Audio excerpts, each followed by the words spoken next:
Hello student, Ram Ram सारा नया हमने सीडीपी की सीरीज स्टार्ट करा रखी है। ठीक है, हमारे 10 चैप्टर कंप्लीट हो चुके हैं। अगर किसी ने नहीं देखे हैं तो आप प्लेलिस्ट में जाके देख सकते हो।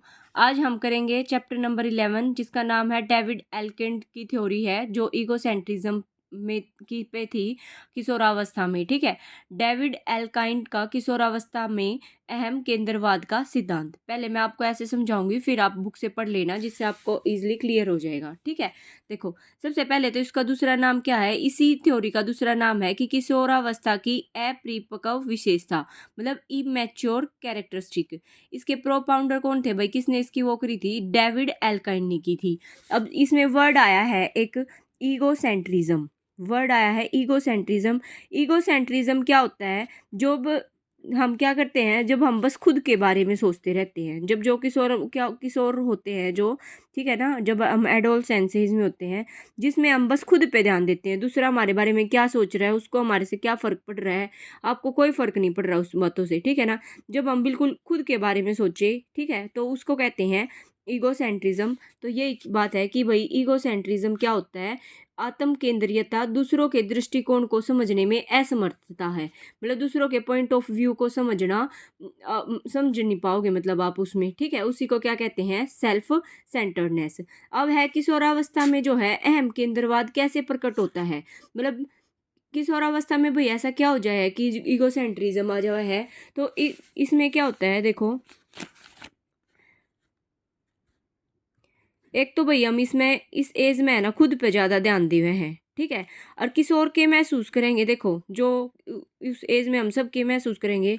ये चीज़ तो आगे भी कितने न कितने हम करें कि नू देखेंगे, आप कितने भी जाओगे ना, आपने नू लगेगा हर कोई आप नहीं देख रहा है। ठीक है, चाहे कोई बेशक अपने काम में लग रहा है, पर उस टाइम एज ऐसी होती है ये, मतलब उस टाइम हम बच्चा के सोचा है कि हर कोई उसने देख रहा है, हर कोई उसकी नकल कर रहा है। ठीक है, मतलब नून क्या कर रहा है, हर कोई उसकी रीस कर रहा है। ठीक है, उसको ऐसा लगेगा कि जैसे उसको देख के कोई जल रहा है। मतलब नूनी क्या भाई, वो क्या सोचेगा कि है ना, मैं कुछ भी काम कर लूँ, मेरे से तो वो बहुत जलता है। और एक्चुअल में ऐसा कुछ नहीं होता। ठीक है, रियलिटी कुछ और होती है। ठीक है, अब आप अपनी लाइफ से ला के देख लो भाई, कि आपको अपनी लाइफ में कितना टाइम है कि आप किसी और के बारे में सोचोगे, है ना। खुद की जो प्रॉब्लम्स वगैरह है वही नहीं सोल्व होके देती, तो आप खुद के बारे में ही सोचोगे ज़्यादा, है ना। रियलिटी तो ये है, बट बच्चा क्या सोचता है कि हर कोई उसके बारे में सोच रहा है।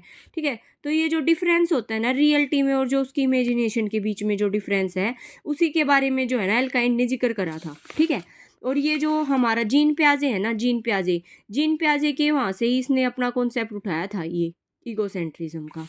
ठीक है, देखो किशोरावस्था में क्या होता है, जो आत्म केंद्रिता है, किशोरों में खुद पर ध्यान देने की एक प्रवृत्ति है। किशोर क्या महसूस करते हैं कि दूसरे लोग लगातार उनका अवलोकन कर रहे हैं, कि मतलब उसकी रीस कर रहे हैं, उसको ही फॉलो कर रहे हैं।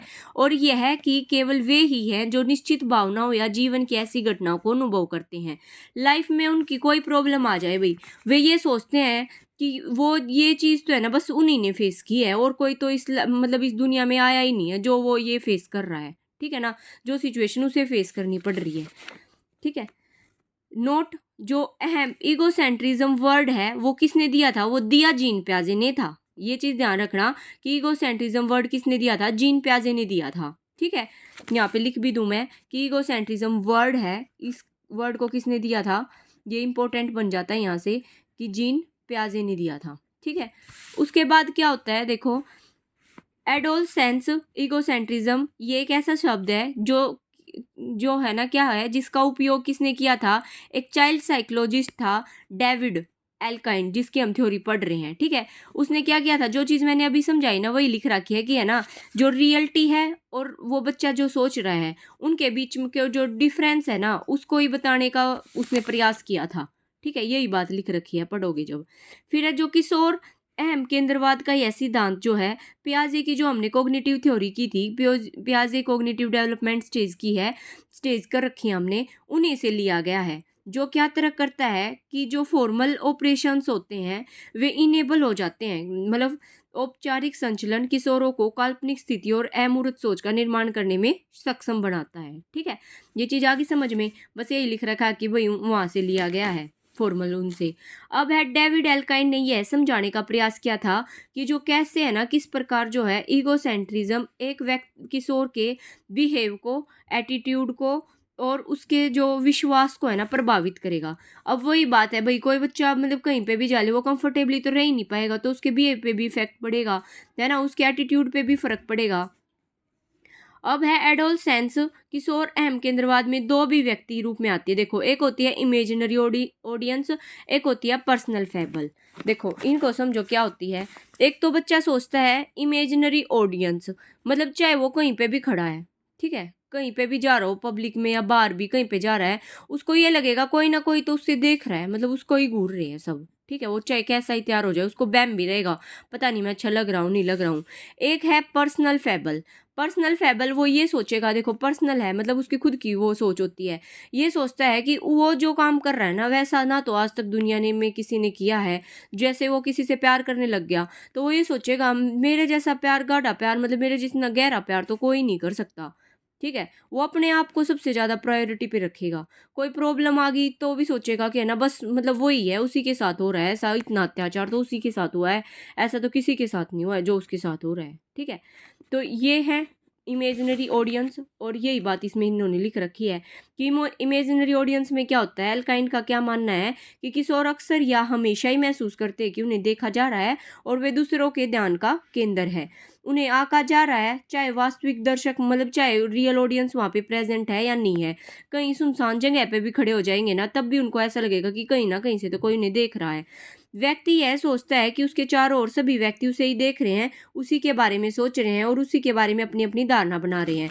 जैसे देखो भाई, मान लो वो कहीं घूमने गया और वो यहाँ पे ऐसे खड़ा है देख रहा है, ठीक है, चार बंदे खड़े हैं वो आपस में कोई बात कर रहे हैं, ठीक है, चाहे बाई चांस उनकी आईज उनसे मतलब आई कांटेक्ट में बच्चे को देखे या ना देखे, उसको क्या लगेगा ये चारों बंदे हैं ना उसी के बारे में बात कर रहे हो, उसको पूरा बैम हो जाएगा, ठीक है। ये होता है इसमें। अब है पर्सनल फैबल। पर्सनल फैबल में क्या होता है कि एक पर्सनल फैबल क्या होता है, एक व्यक्तिगत दंतकथ या कल्पित कहानी है। एक किशोर का यह विश्वास है कि वह स्पेशल है, मतलब वो तो बहुत मतलब अगर उसने कोई काम करने की ठान ली ना तो उसको तो कोई हरा ही नहीं सकता। जैसे देखा होगा भाई, किशोरों में इतनी तेज बाइक चलाते हैं, वो डरते ही नहीं कि मर जाएंगे। ऐसे थोड़ी है कि भगवान ने उनको कोई वरदान दे दिया, मर तो वे भी सके हैं, पर उनका घमंड होता है उस टाइम कि नहीं उन जितनी तेज बाइक तो कोई नहीं चला सकता। उसका आंतरिक विश्वास है कि वह विशेष या अद्वितीय सर्वशक्तिमान एज ये है और इसलिए वह जोखिम उठा सकता है, कि वो अपने आप ने भाई शक्तिमान मान ले कति जमा, ठीक है ना, इसलिए ऐसा होता है। अब है एल्काइन, जैसे हमने एरिक्सन की करी थी 8 स्टेजेस, ऐसे ही एल्काइन ने है ना 6 वे दी थी, इमैच्योर कैरेक्टरिस्टिक दी थी ऑफ एडोलसेंस की। इसके लिए देखो पहले वो करते हैं, ट्रिक से करेंगे। देखो इसमें देखो, पहले आपने आइडिया आया आपके माइंड में कि चलो मैं एग्ज़ाम की तैयारी करूँगा, ठीक है। फिर आपने खुद के साथ आर्ग्यूमेंट किया, ठीक है। क्या आर्ग्यूमेंट किया, ऐसे पढ़ूंगा वैसे पढ़ूंगा। आर्ग्यूमेंट करके आपने क्या किया भाई, आर्ग्यूमेंट कर लिया, कोई निर्णय पे पहुंच ही नहीं पाए, अनिर्णयता आ गई, मतलब डिसीजन पे आप पहुंच ही नहीं पा रहे। फिर आप क्या करोगे, अब घर के तो देख रहे हैं ना, मतलब देखो अब आपने क्या करा, आपने सोचा और कह दिया अगर क्या था क्या ना, मैं तो देख सीईटी का पेपर आ गया या मेरा एचटेट का पेपर आ गया, मैं तो तैयारी करूंगा। उस अपना आइडिया आया, आपने कह दिया, घर क्या ने बहस करी, अब तू जो करे है ना पहले अपने पेपर पे मतलब एक चीज़ पर फोकस कर ले, किते किते मत जावे, एक बार सीईटी उठावे है, एक बार एसएससी उठावे, एक बार वो है, उनके साथ आपकी पूरी बहस चल रही है, आर्ग्यूमेंट होया, फिर कोई भी निर्णय नहीं पहुंच पाए आप, ठीक है। मतलब आपने उनने तो कह दी भाई घर वालों के लिए तो आप कुछ भी करो, ठीक है, वो तो टाइम दे सकते हैं आपको, पैसा लगा सकते हैं, मेहनत आपकी होती है, फिर वो आप किसी भी निर्णय पे नहीं पहुंच पाते, आप मन ही मन कंफ्यूज रहते हो। सीईटी भी आ गया, एचटेट भी आ रहा है, ओहो रेलवे की भी नोटिफिकेशन आ रही है कि रेलवे का भरा था हमने, किसी किसी ने DSSS का भी भर रखा हुआ, मतलब इतनी सारी दुविधा आपने इकट्ठी कर रखी हैं।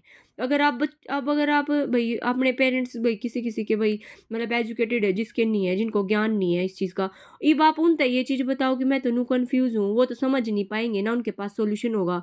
आप क्या करते हो फिर, आप दिखावा करोगे पढ़ने का कि हाँ मतलब मैं तो ना पूरे पाखंड रचे दोगे, अगर ना मैंने पढ़ने का टाइम दे दिया करो थम, ठीक है, पूरा वो करोगे, ठीक है। फिर आपने कदे ना कदे आपका मतलब क्या होगी, ठोकर लगेगी, दूसरे ने देख के जब आपका कोई फ्रेंड लग जाओगा, आप में क्या होगी, सेल्फ कॉन्शियसनेस आ जाओगी कि हाँ ये तो कुछ करना ही पड़ेगा, ये तो कुछ करके दिखाना ही पड़ेगा, या जिंदगी नुए लिकट जाओगी, ठीक है ना। सेल्फ कॉन्शियसनेस आ जाओगी। ठीक है, उसमें क्या होगा, आप स्पेशलनेस आ जाओगी, मतलब आप स्पेशली आप अपना गोल गोल सेट कर लोगे इसमें पूरा। ठीक है ना, ये इसके पूरे 6 स्टेप थे। आई होप आपको अपनी ज़िंदगी भाई लाइफ में सबके में यही चल रही होगी मेरे हिसाब से तो, कि आप पहले आइडिया लेते हो, मैं नू कर लूँ, फिर आर्ग्यूमेंट होता है घर वालों के साथ, फिर आप खुद कोई डिसीजन नहीं ले पाते, फिर आप दिखावा करते हो, दिखावा करने के बाद पाखंड पूरे रचने के बाद कदे तो ठोकर लगे है, फिर आप सेल्फ कॉन्शियसनेस आ जाओगी, फिर आप क्या करोगे, स्पेशली आप किसी चीज़ पर फोकस कर दोगे। ठीक है, ये चीज़ समझ आई। ये ऐसे ही मतलब नंबर वाइज आपको याद रखनी है। कोई भी चीज़ है ना, देखो भाई ट्रिक है, जैसे मैंने ये बना दी या फिर मैंने आपको समझ आई तो अच्छी बात है। अगर आप आपके रियल लाइफ से कनेक्ट करके चलोगे तो आपको ऑब्वियसली याद हो जाएगी। अगर आपको ये समझ नहीं आ रही ना, तो आप अपनी ट्रिक अपने हिसाब से बना सकते हो, कोई फोर्स नहीं है कि आप यही करो। अब देखो बुक से पढ़ो।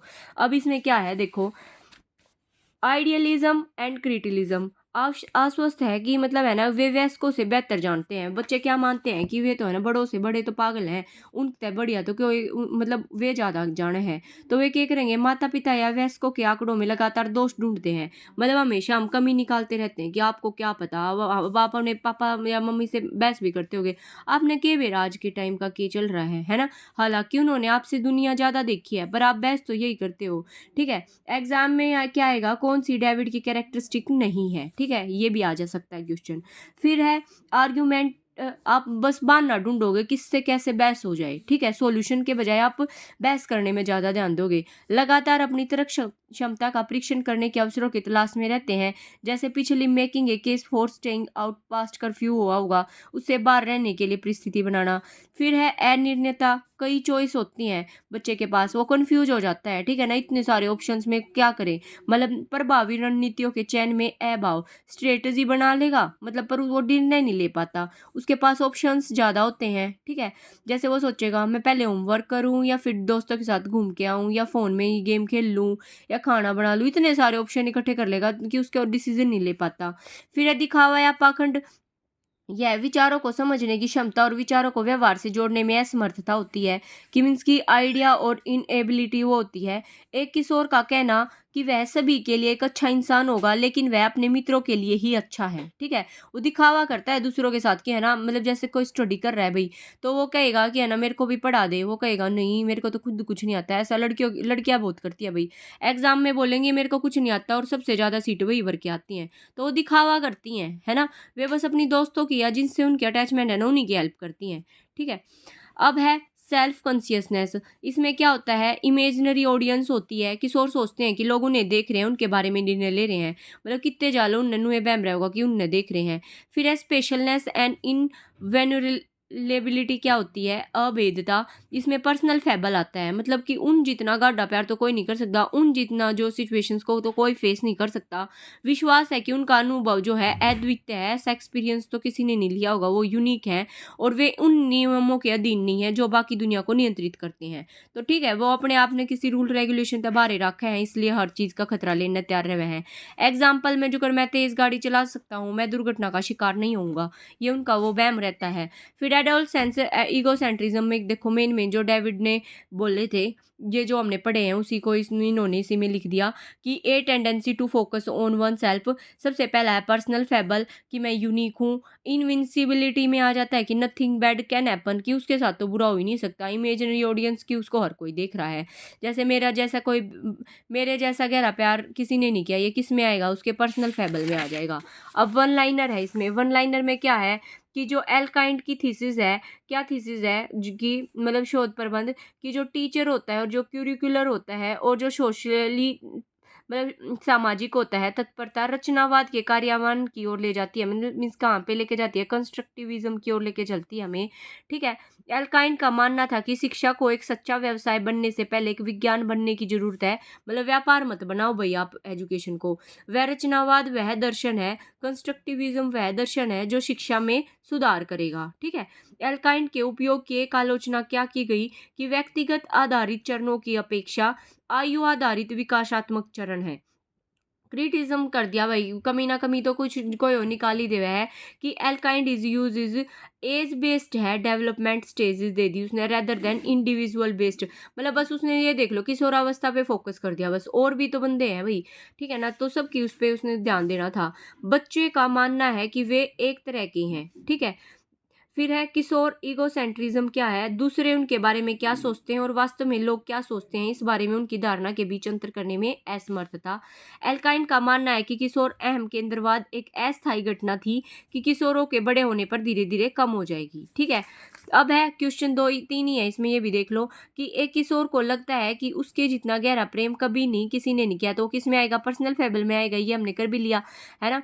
कौन सा किशोरावस्था के दौरान सोच की अपरिपक्वता का एक रूप नहीं है जैसा कि एल्काइन द्वारा प्रस्तावित किया गया है। तो देखो उसने आइडियलिज्म बताया था, आर्ग्यू भी बताया था, स्पेशल चीज भी बताई थी, पर उसने असर्टिवनेस के बारे में नहीं बताया था। फिर है किशोरों की भावना हर कोई मुझे देख रहा है के बारे में कहा जा सकता है, क्या कहा जा सकता है कि वे क्या इमेजिनरी ऑडियंस है, कि हर कोई देख रहा है तो इमेजिनरी ऑडियंस बना रहा है। यहाँ पे आपका ये चैप्टर कंप्लीट होता है और 12th चैप्टर भाई नहीं करना आपको, ठीक है, यहाँ से क्वेश्चन नहीं आता, आया भी नहीं है। अब हम चैप्टर नंबर 13 करेंगे नेक्स्ट वीडियो में। आपको कैसा समझ आया, ठीक है, आपका क्या फीडबैक जरूर दिया करो भाई, ठीक है, चैनल ने शेयर कर दियो, सब्सक्राइब कर दियो। थैंक यू सो मच, मिलते हैं नेक्स्ट वीडियो में। All the best for your exam.